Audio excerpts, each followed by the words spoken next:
তো আমি বর্ধমানে আসলাম। আমি এজেন্ট প্লেয়ার যারা এজেন্ট প্লেয়ার তাদের সাথে কথা বললাম, যারা কর্মকর্তা আছেন তাদের সাথে কথা বললাম। এখন আপনাদের সামনে কথা বলছি, আমি মাঠটাও দেখে গেলাম। তো সেক্ষেত্রে আমি বলতে চাই, আমি বিসিবির প্রতিনিধি হিসেবে এখানে এসেছি, কারণ হচ্ছে আমার দায়িত্ব হচ্ছে এজ গ্রুপ 13 থেকে 19। তো সেক্ষেত্রে আমি এখানে ফ্যাসিলিটি দেখতে আসলাম, এখানে খেলাধুলা কিভাবে হওয়া সম্ভব, এবং রাঙামাটি, পার্বত্য চট্টগ্রাম, এবং খাগড়াছড়ি, রাঙামাটি এবং বান্দরবান, এটা হচ্ছে আমাদের একটি পিছিয়ে পড়া জনপদ এখানে, এবং এখানে অনেক রিসোর্সেস আছে। এখানকার মানুষ অনেক পরিশ্রমী, হার্ডি।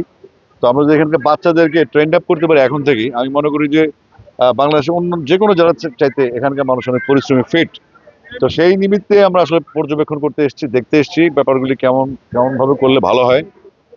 তো আমরা এটা মোটামুটি ধারণা নিলাম, এবং আমাদের এখানে যে গ্রাউন্ড ফ্যাসিলিটিজের অভাব, বা কোচেস, কিংবা আমাদের অন্যান্য লজিস্টিক সাপোর্টস, বা মিডিয়া ফোকাস, কিংবা আমাদের বাচ্চাদের যে খেলাধুলা, ম্যাচ কতটা খেলে, ট্রেনিং সেশন, বা তাদের ফিটনেস, তাদের নিউট্রিশন, সবকিছু নিয়ে আমরা কাজ করব।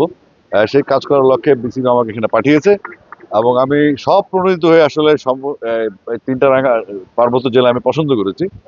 আর আমার মনে হচ্ছে যে এখানে আমাদের শক্তির আধার আছে। এখান থেকে আমরা অনেক শক্তি দেশের জন্য সঞ্চয় করতে পারবো, এবং দেশকে দীর্ঘদিন সার্ভিস দেওয়ার জন্য কিন্তু আমার এই জায়গাটা, আমি যেখানে আছি সেখানে এখন কাজ চলবে, ফলাফল বাংলাদেশ পাবে আগামী 20 বছর।